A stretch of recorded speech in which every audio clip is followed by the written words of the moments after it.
Good afternoon and welcome to the Wilson Center. We were founded as a living memorial to the former president. So we are congressionally chartered, scholarship-driven, and fiercely nonpartisan. I'm Robin Quinville, and I'm director of the Global Europe program here at the center, and we are focused on the challenges Europe is facing today and how we work together on those. Among these challenges is Russia's invasion of Ukraine 2 years ago and the threat it poses to our security as transatlantic partners. As a result of that invasion, NATO's membership has grown, adding Finland and Sweden to its strength, and the question of Ukraine's relationship to NATO is going to be front and center at this summer's Washington summit. The European Union has sped forward Ukraine's candidacy, approving the opening of negotiations just last month. And while that will be a very demanding process, the decision also recognizes and supports Ukraine's European future. What we are seeing is a strategic shift. The invasion of Ukraine has shifted Europe's threat perception and arguably Europe's center of gravity. And this has given a renewed impetus to the Weimar Triangle, France, Germany, and Poland working cooperatively together on issues of concern. And so, in fact, while cooperation between France and Germany has often been seen as the motor powering European Union decision-making, the Weimar Triangle may well be the new, can I call it hybrid, engine of the future. We are exceptionally fortunate to have with us today three prominent members of parliament from these three countries. I'm going to introduce them in alphabetical order so there are no diplomatic incidents. First, Paweł Kowal is the chair of the Foreign Affairs Committee in Poland's parliament. He's a professor, co-founder of the Museum of the Warsaw Rising, and served in Poland's parliament from 2005 to 2009 before returning in 2019. He also served in Poland's Ministry of Foreign Affairs and its National Security Council. From 2009 to 2014, he was a member of the European Parliament and its Foreign Affairs Committee. Natalia Pozyrev is a member of France's National Assembly and serves on the Committee of Defense of the Armed Forces. She has been a member of the National Assembly since 2017 and has also been a member of the French delegation to the Franco-German Parliamentary Assembly since 2022. Norbert Röttgen has been a member of the German Parliament since 1994 and chaired its Foreign Affairs Committee from 2014 to 2021. From 2009 to 12, he was Germany's Minister for Environment, Nature Conservation, and Nuclear Safety. And I will just say that while I was DCM and Chargé d'Affaires at our embassy in Berlin, I very much appreciated his engagement and support for the transatlantic relationship. Professor Kasia Pisarska is chairwoman of the Casimir Polansky Foundation Council, as well as chair of the Warsaw Security Forum, and I was honored to be able to participate in that forum this year. Her impressive list of accomplishments includes professorships at the Warsaw School of Economics, as well as here in the US, affiliations with the University of Southern California, Johns Hopkins University, and Harvard University. So it's no wonder that she was talent spotted very early by the World Economic Forum and the Munich Security Conference as a leader in the field of foreign and security policy. So with all of that, you know who's up here, and I'm going to tell you how this is going to go so that you in the audience can be thinking up your questions, because I'm going to try and leave some time for those at the end. So I'm going to ask Dr. Pisarska to come up and give a couple of remarks for us. Then we will have a discussion among ourselves, and I'll ask a few questions. Then I'm going to turn to you, so this discussion will be as good as you make it as well. We've got until about 3 o'clock, and I want to thank our colleagues at C-SPAN for agreeing to broadcast this. So for those of you in the audience, we're live on C-SPAN. All right. Thank you. Thank you. Thank you very much, Robin. Thank you, of course, to the Woodrow Wilson Center for hosting us today. It's been a truly exemplary cooperation that we have been having. And thank you for your support of this visit. You probably wonder, why are we here? And let me start with one, I think, critical information. Never in the history has there been a Polish, French, German parliamentary delegation to Congress. never have our security interests aligned to the extent that we would be speaking in one voice and going to convince the US Congress to the very critical security interests of the entire transatlantic alliance. We have come here as a Weimar Triangle delegation, first and foremost to, of course, meet congressmen, meet senators, but also do a briefing for the committee on the subcommittee on Europe tomorrow to speak about the necessity of the United States remaining in Europe, remaining a key transatlantic partner. We will also speak mainly about Ukraine, who today is not being outwilled, but is being outshot as every day because of the lack of anti-missile defense shields, because of the lack of ammunition, because of the lack of proper arms delivery. The country suffers civilian casualties and military casualties. But we also want to bring a message to the Congress that Europe is stepping up. It is stepping up as an alliance. It is stepping up as individual countries. It is stepping up as the European Union in the area of military support for Ukraine, but mainly also in the area of building strong European defense capabilities as part of NATO. Today already, 50% of all assistance to Ukraine come from European countries. It is not only the military assistance that we are providing, it is the refugees that we are hosting in European countries. Millions and millions of Ukrainians live and work and have all the benefits of being today in Europe. We provide humanitarian assistance. And of course, countries such as my own, Poland, are a critical military and humanitarian hub for Ukraine. And we want to do our share. We understand that European security is at stake. We understand that we are in a tectonic moment, a shift in European security architecture, and we know Europe will have to, in the long term, be able to defend its own continent. But we cannot go alone. The fact that we are stepping up does not mean that we do not need the United States any longer. If we will waver now, if we will disunite, if we will simply abandon Ukraine, the consequence will be dire, not only for Ukraine itself, but for the international European security order, including the security of countries closest to Russia, such as the Baltic states and, again, my own country, Poland. So today our discussion with the wonderful free parliamentarians that have come here is, of course, about what kind of impact the Weimar Triangle, the renewed kind of hopefully engine of European cooperation, can have in the area of support for Ukraine. But we also want to show a truly voice of unity. If the Poles, the French, and Germans come here together, I think it means that the situation is getting really serious. So, Robin, back to you. Thank you. Thank you so very much. I think that really lays out some of the challenges ahead of us. And just for this audience and for our viewers, the Weimar Triangle was established originally in 1991, but it seems to me that it has always been energized by issues related to Ukraine.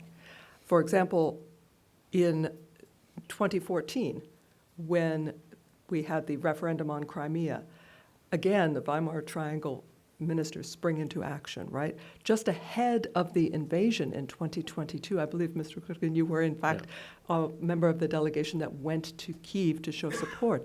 So it strikes me that this has proven a catalyst for the Weimar Triangle work over time. Can you talk a little bit about the measures that you've taken to support Ukraine? Kasia told us very eloquently about what Europe is doing, but in your countries, how you are perceiving this together. And I'm going to start with you on this end. Thank you. Thank you so much. Practically only a few points to discussion. I would like to propose you to start from that sentence that, in fact, we can observe the end of Belle Epoque of Central Europe, especially of Poland. We thought 30 years that we'll live without war in a great conditions to develop, to change Europe without war, without conflicts, without real problems. And after 2014, after start of Russian invasion against Ukraine, we didn't we didn't see the change our mentality. We also thought that we live in a peaceful world, especially in Central Europe. And last Russian attack against Ukraine fundamentally changed our approach to situation in Europe. And the second point is that wartime, because we in fact we in fact live in a wartime, in the end of that Belle Epoque, we should be ready for completely different style of life. We should be ready for completely new problems for democracy. We should add much more money for defense, for security, and we are at the moment a kind of front state of the Europe. And the third point, it's not about the problem. It's not about the new role of Weimar Triangle. From my point of view, Weimar Triangle it's also have also one role in this historical moment to re-energize a few fundamental processes in Europe. The first one, to start to rethink our role in transatlantic system of security. The second one, to rethink our role in enlargement of European Union and NATO. We should observe current processes as a parallel processes to opening of European Union and negotiations for full membership made by provided by Ukraine, but in my opinion also Moldova and Georgia. This is also questions of our security. And finally, I would like to underline only one element in these processes. If we observe today activity of European leaders, especially President of French Republic, but not also President of French Republic, I would like to underline especially the role of new Polish Prime Minister Donald Tusk and Polish government. There is a very clear that idea to re-energizing European Union, to give the hope to Europe that we are ready to defend our borders, and to broke that historical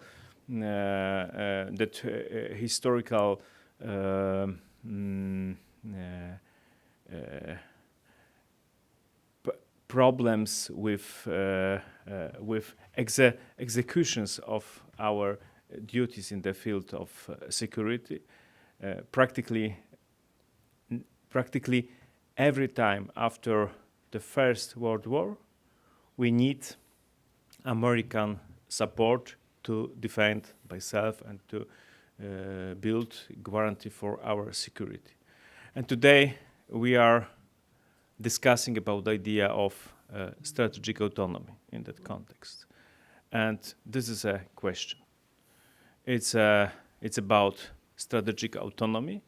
It's about kind of utopia, or it's about a new architecture of security based on the historical transatlantic links.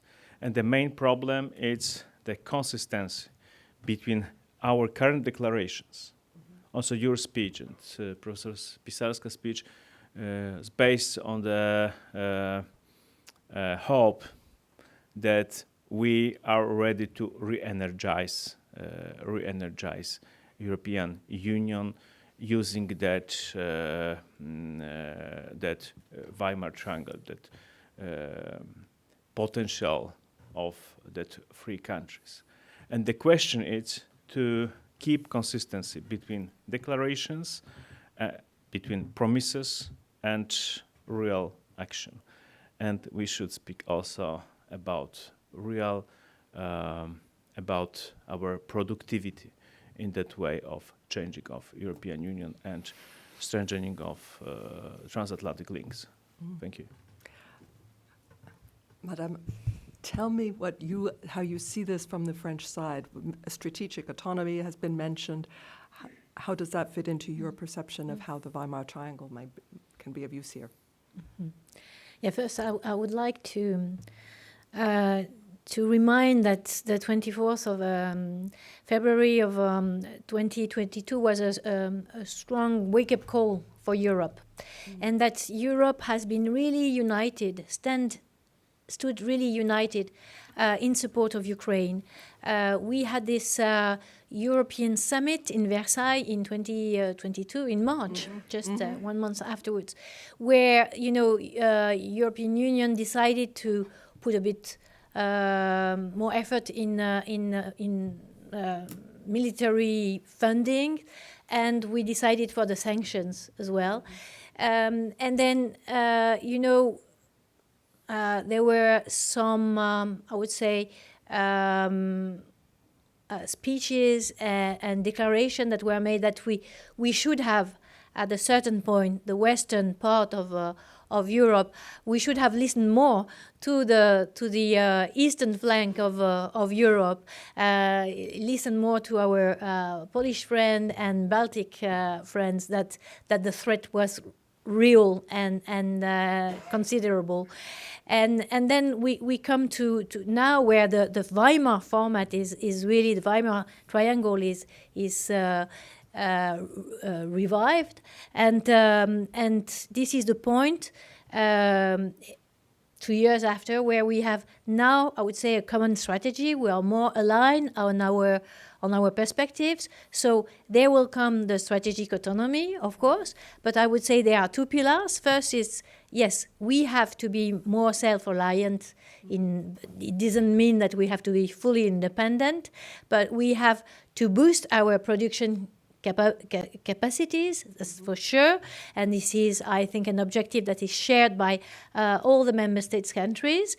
That's why everyone is investing more and more in its defense capabilities. France had been investing, we plan to double our defense expenditure during the years of President Macron's presidency. So we started in 2017. So we will reach the 2%, I would say it's a minimum, but the other countries are now investing more. And so we can be, we see we have to do more for our own defense capabilities. And the second pillar is the transatlantic link. It's what we call the European pillar within NATO. And so we don't see it as something that you could oppose, between the strategic autonomy on one side and European pillar within NATO. It's really complementary and it's needed. So we need the United States support within NATO, and I think the US need also Europe, because Europe is fighting for its values, for some ideas, democracies, against an ideology that is coming from Russia, but that would harm also the United States as a leader on the global scene. So I think we have this common interest, and of course now we have a more common strategy. We are aligned. We have what we are doing in the Weimar Triangle is that we are expressing a political will. And that's a key point within Europe. We can have expectations, as Pavel said, but in order to achieve these strategic goals, there's a need for a strong political will, and I think now it's understood amongst the three countries we represent, and that we are going to engage more the other member states. We know we are at a critical moment now. We have to find more ammunitions, more air defense interceptors. We have to supply them to Ukraine. We know it's a critical moment, but at least we know where we are going to. It's supporting Ukraine until Ukraine can win against Russia. So Thank you. that's all for now. You won't find me arguing that with the proposition that the United States also needs Europe. So, Herr Rüttgen, I'm going to give you the floor on the same question. Yeah, certainly for Germany, the return of a land war to Europe, and with that the end of the longest peace period in European history, has fundamentally changed our country. And to briefly describe what has changed, I would like to start not with our policies, but with our people. Mm-hmm. And before the war, the German mentality increasingly was quite pacifist. So the aspect of defense and military did not play a role. It had always been to be defended if you spend for this. After 1990, the saying in Germany was, now we are surrounded by friends, so do we need the old-time Cold War military? It's not the new age. The new age is the European peace order. And this has fundamentally changed. And I would say I could not remember or depict in any way in our history a situation where a change as profoundly, as quickly, including the change of mentality of the people, really has taken place as it is the case as a result of the war coming back to Europe. Now we appreciate, a majority of German voters appreciate more defense spending. We have a recent poll where a majority says we have to be critical in our budget, and we do not want to increase that spending. But there is one exemption, and this is for security and for defense spending. Mm-hmm. There is a majority arguing for more weapons to Ukraine.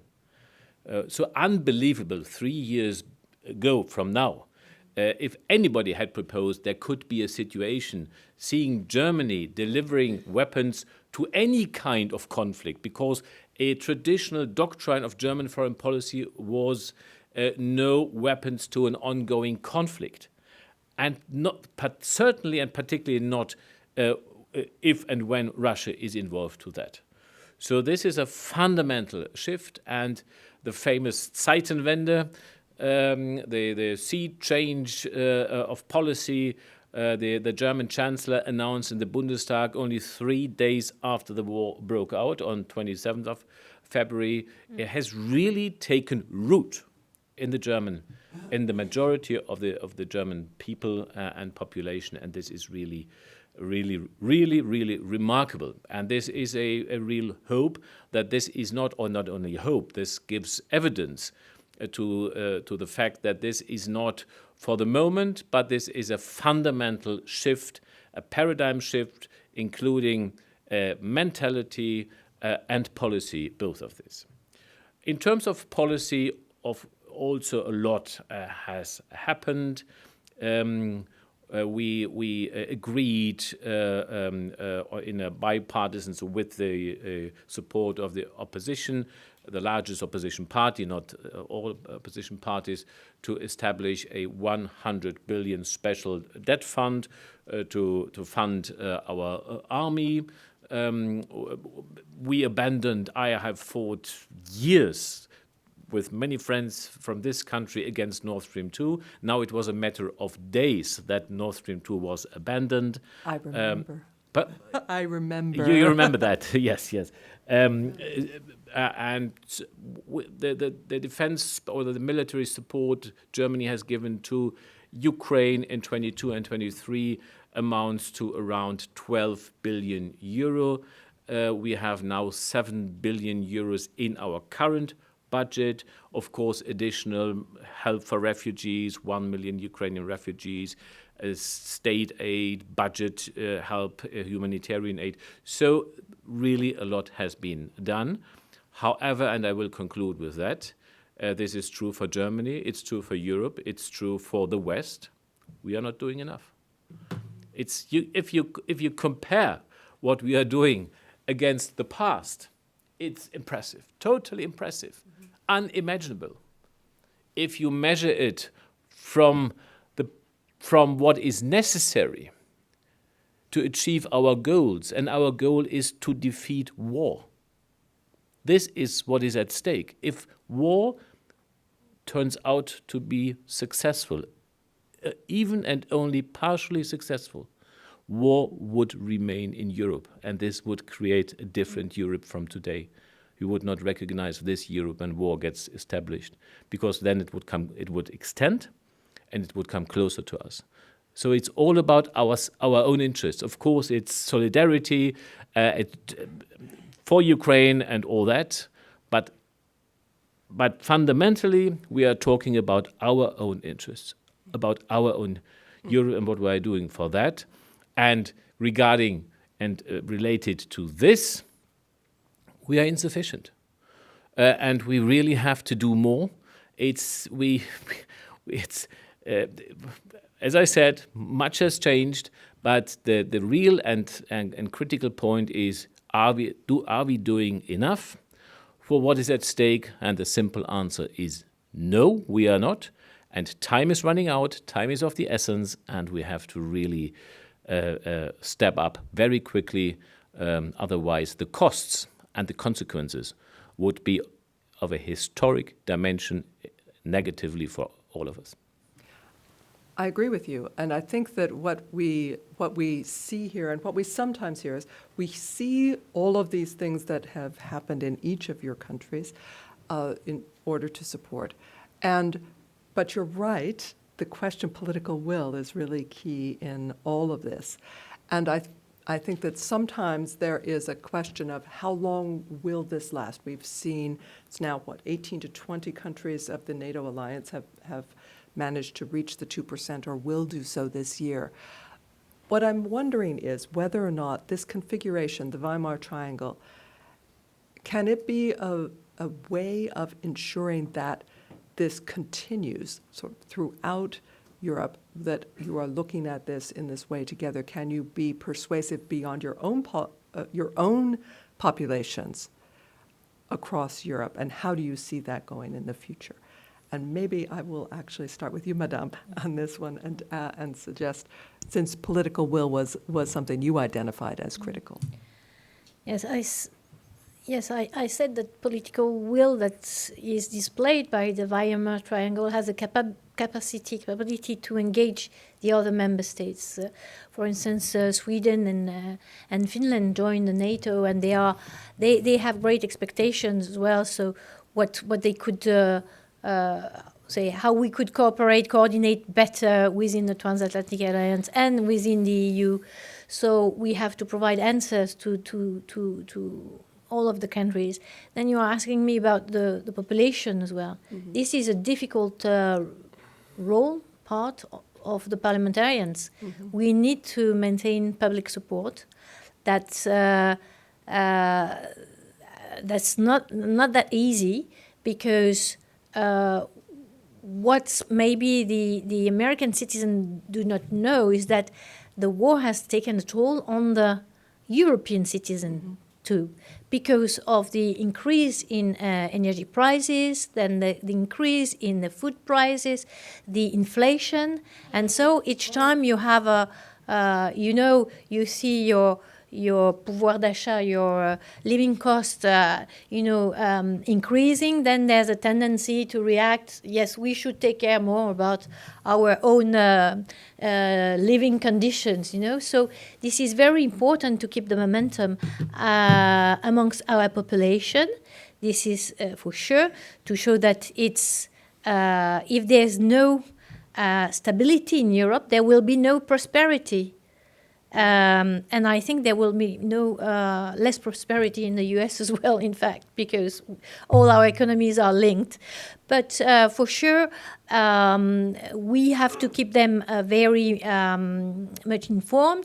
And at the moment, it's crucial. So we have to make the population understand there's a need for, to react together towards increasing our collective defense, and this includes also the citizen of the countries. So this is very important to have them on board, and I think that because we are threatened as well by Russia, this is what makes the people react, and I would say at the country level, but also at the individual level. When you have a cyber attack that is launched by Russia on a hospital, where all the systems are broken, and you cannot go and have your treatment. When you fear that there's maybe some interference with the next European elections, when you see everyday disinformation, propaganda spread on the social network, and in an attempt to destabilize really our countries. So the people tend to react to that. Mm-hmm. And moreover, I would say that we have seen acts of aggressions on our territories in Europe. There was this Russian pilot, deserter, who was killed, who was eliminated in Spain. Yeah. There was the assistant of Navalny was beaten in Lithuania. There's the Prime Minister of Estonia, Kaja Kallas, who is under kind of mandate from the Russian state. For what? It's happening in Europe. We feel threatened, so the people can feel that there's a need of, we need to, not to react, but to get prepared to whatever could happen in Europe. So, Mr. Koval, I think that your country has felt this perhaps first among Europe. Do you see other countries that actually are also as committed to this? Do you feel that across Europe the populations recognize this threat? I would like to, firstly, I would like to underline the extraordinary role of Polish population, of Polish citizens in the first weeks after Russian attack against Ukraine in 2022. It was a huge mobilization, kind of humanitarian uprising on the huge scale. About practically every Polish family supported in any supported many Ukrainian families, women, children, etc. And today, I think that it's clear that the fear of war is back to Europe, in fact, and the mobilization, which is from one side really optimistic. It's have also another side. Another side, it's a fear. There is a very thin border between mobilization and spreading the war fear in Europe. It's a question of consistency between our declaration and real action. And there is in fact, firstly, there is in fact in my opinion, purely psychological problem. To take effectively responsibility for the security of Europe the first time from the end of the First World War without US, but not against US, because this is a question of completely new interpretation of our duties. We should be real partner. And I think that we have, in fact, three perspectives. The first perspective, it's a question of reaction of the current situation on the front line. I visited in my second heart as a Polish envoy to Polish-Ukrainian, special envoy to Polish-Ukrainian question. I visited practically every month Ukraine, but not only Kyiv. Last time I visited trenches close to Kharkiv.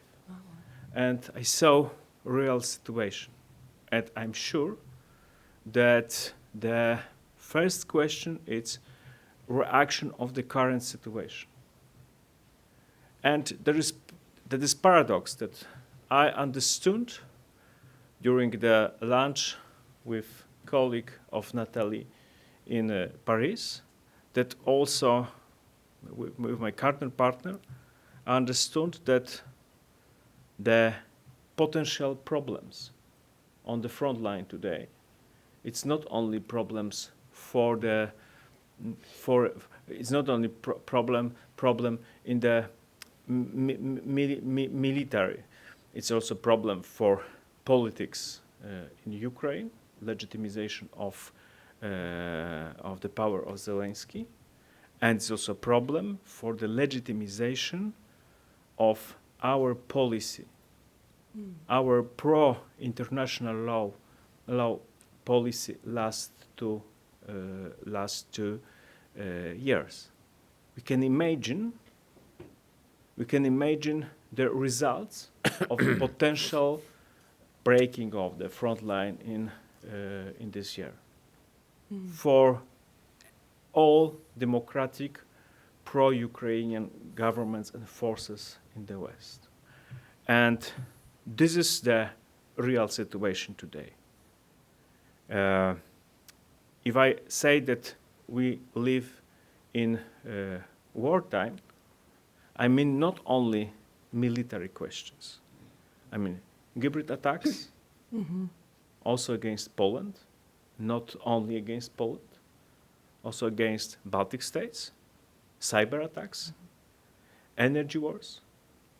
This is the real situation in Europe.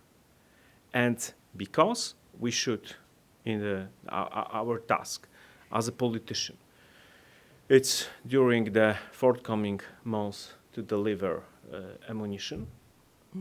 I'm personally sure I saw my eyes that soldiers on the front line really need ammunition.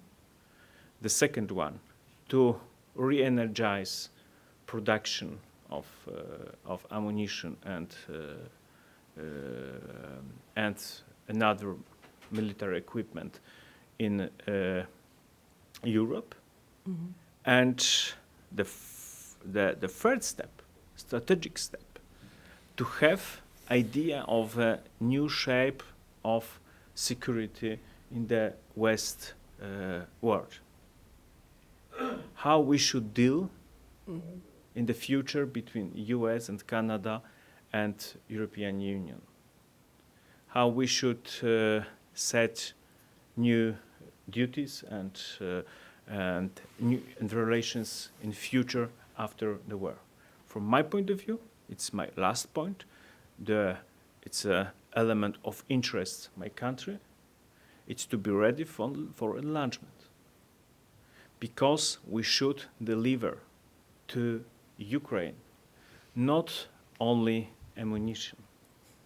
We should deliver also hope that Ukrainians, but also Georgians and Moldavians are the people have their place in democratic world. It's not only about ammunition. Ammunition is a tactic. It's the first condition. And we should also start discussion about strategic questions.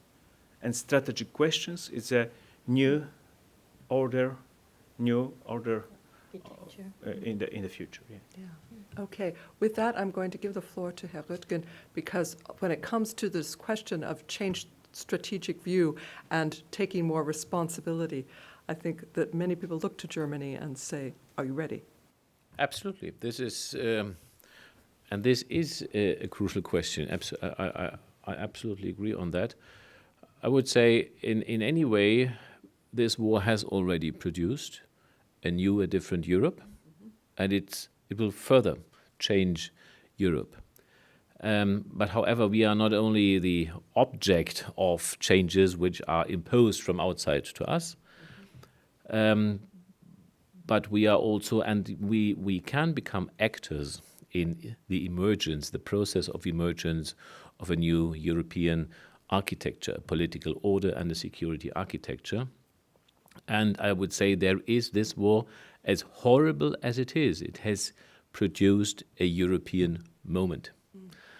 And now it is upon politicians, and I would say unavoidably, inevitably upon Germany, to be ready to seize the European moment that is there. It's not from the perspective of an opposition politician, who am I? I'm a member of the CDU that is now in opposition. Unfortunately, I have to say that the German Chancellor so far has not seized this moment. The European moment that has been created and is still there is to bring about, to give birth to a new dimension of the European Union that so far is mainly an internal European integrated entity. We have an internal market. And this war constitutes a situation that Europe comes to the decision to become an actor in its own security affairs. We have to live up to this new dimension of a Europe that is able and contributing to its own security. This will become a necessity for Europe anyway. This can already become a necessity at the end of this year. If the elections will have a different outcome and not a shock outcome for European security, it will come over time, because we will not see the return of a transatlantic consensus that the United States sees itself responsible to provide for European security. It will in any way become a European affair. And we have to shape this process, and this is already underway. It was already mentioned that we have 2 new European NATO members. So the northern grouping of Europe, of the European Union, has already changed, is changing, with a distinct security aspect and ambition in it. And the new Europe that is working to shape a new European order, of course, cannot by definition be a Western and Southern Europe. It has to comprise East, the center, the West, the South, and the North. And in this respect, to bring together Poland as the representative and leading country of the Central and Eastern European countries, and France as a representative of the Western and Southern countries, and with Germany in the center of this, bridging East and West. This, I think, has to be the motivation and the key to starting to develop, to emerge a new Europe that is able to recognize and appreciate that this war puts at stake the fate of our own Europe, and that we have to to come together, close ranks, bring up resources, capabilities, and political will to provide for our own future. And so the emergence of a new Europe, responding to the new security situation constituted by an imperialist and warmongering Russia, which will remain for some time, is something which is a part of the potential to positively shape a response to this war. Thank you. So I promised you a couple of minutes of questions. I'm going to take a couple of those. Please wait for the microphone, and here's why. Otherwise, they won't hear you on our transmission, our webcast, okay? So if you want to be heard, that's the thing. Diana, I'm going to come to you. Your hand was up first. So I'm going to take a couple at a time. Maybe I'll bundle 3 at a time. So there we go. So first Diana, then Stephanie, and then I will take you there. Thank you very much for this most informative presentation. The question remains, why only 3? Where's Italy? Where's Holland? Where's Denmark? Why only 3 of you? Mm-hmm. I'm Stephanie. I work for Die Welt, German publication here in Washington. Quick question. Did I understand that correctly, that you are going to Congress tomorrow together? Yeah. What are you going to say to those who do block the aid? It's not many people, but they are ironclad not to do anything. How are you going to convince them? Right, and then I'm going to hand the microphone here. We'll try to take another round if we can. Hi, thank you all for being here. My question sort of relates to the aid that's being blocked in Congress, but obviously with the United States not being as reliable of a partner, and our Secretary of the Army last week voiced concern of a Russian breakthrough if we can't get munitions and supplies over to Ukraine immediately. I know, some countries have hit the 2% GDP mark. Others have not. The question of Europe's military readiness is still an issue. If Ukraine is to fall, is Europe ready today, tomorrow, to take on a Russian power without the support of the United States? And I guess what is the policies that are being done to prepare Europe tomorrow and not by 2028? Okay, I'm going to give each of you the floor. You can choose of those questions which one or more you want to answer. All right, and I think I'll start with Herr Röttgen and work my way this way. Perhaps why only 3? The alternative, and you outlined the alternative, would be 27.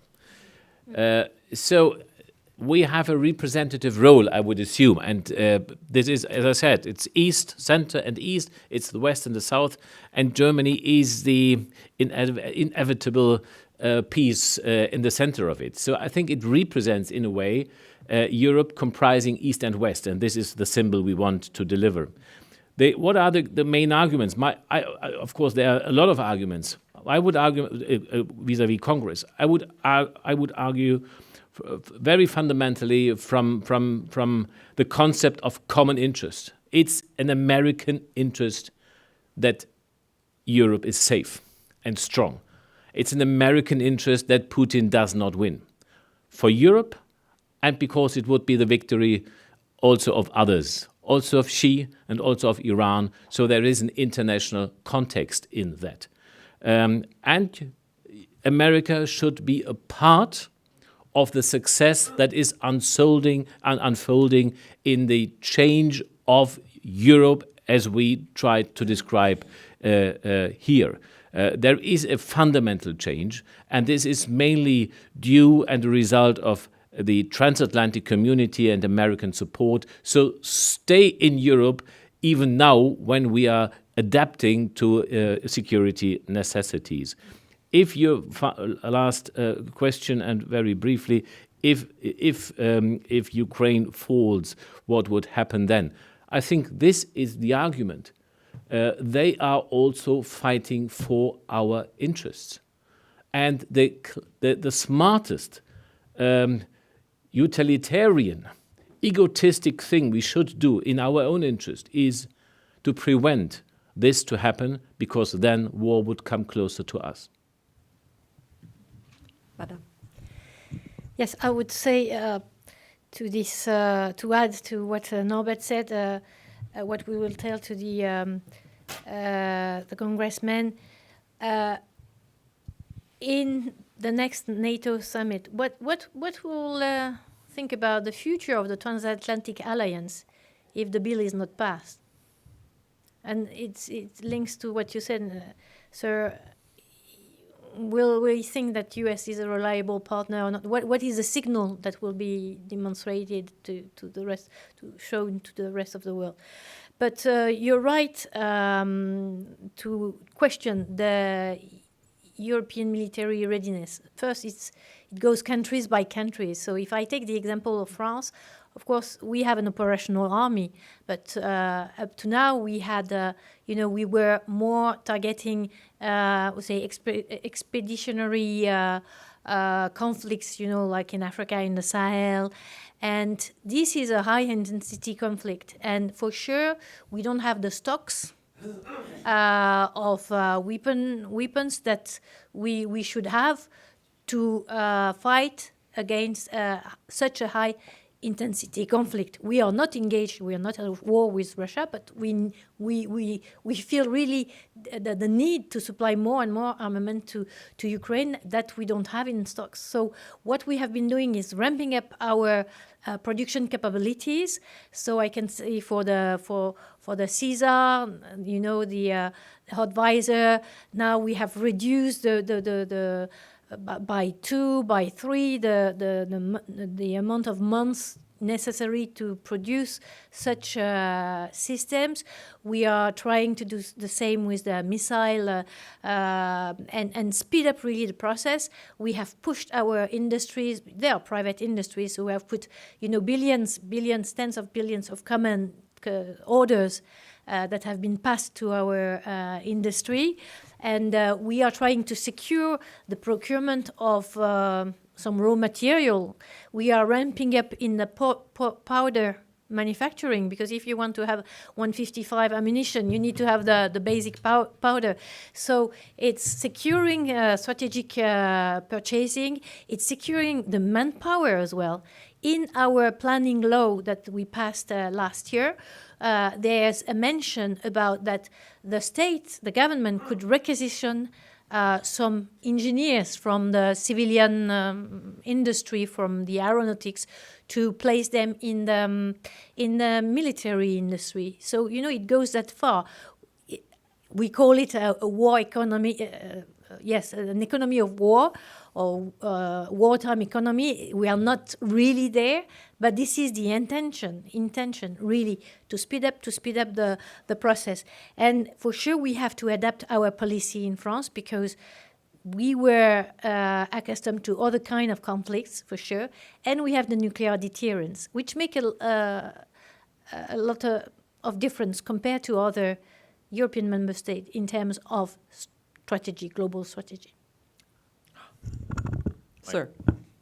Day before landing of U.S. President George Bush, 1989, U.S. ambassador to Poland sent diplomatic dispatch to Washington with my favorite sentence: Mr. President, we'll land tomorrow probably in the most pro-American country in Europe.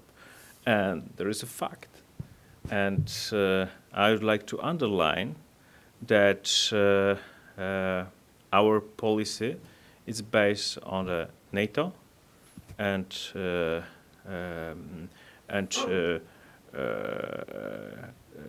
supporting of U.S. support, especially in military sphere. And my personal constituency, Rzeszów, the Podkarpacie region, it's probably the most pro-American region in Poland also. And I would like to mark that fact, because it's a base of our thinking about security, especially in the current situation when we are, in fact, frontline country. If you see the situation in Belarus, not only in Ukraine. Second point, in my opinion, classic approach to strategic autonomy as a policy against US, it's a myth and it's against our interests. And the third point, I would like to underline that element mentioned by my German colleague.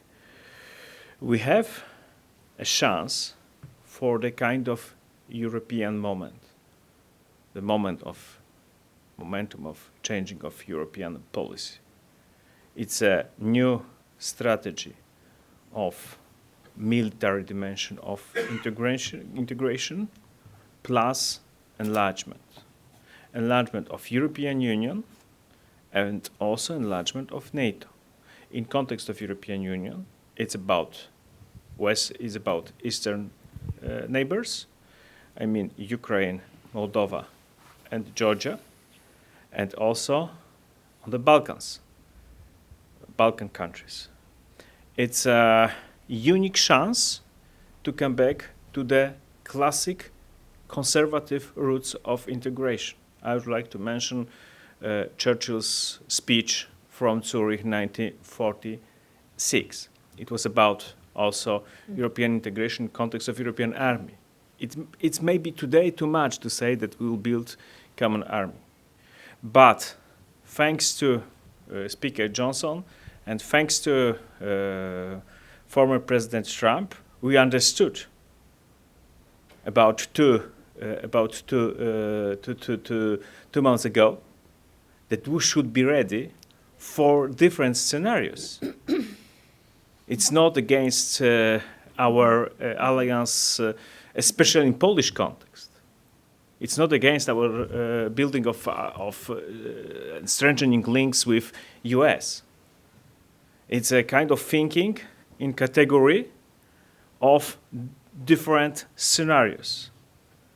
And thanks, it's a paradox, thanks to Putin's attack against Ukraine 2 years ago, but it's a paradox also that not 10 years ago, we also lost a moment.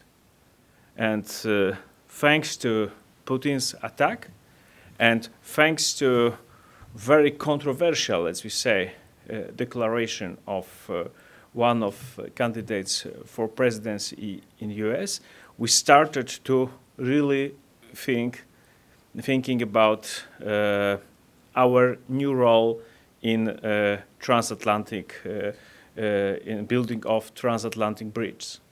And sorry for indulging you, but last point. There is a chance to rebuild our relations. We, as a Europe, we demonstrated in the last 1.5 years that we are ready to really support Ukraine. Also, in the case if US is not ready for delivering of declared before support. But you ask about Weimar Triangle. I think that Poland should be the best guarantee in our team that it's not against Euro-American links. From Polish point of view, from point of view of Polish mentality, it would be today completely crazy idea to trying to realize our security goals without US. But we are ready to use chance to be more partner.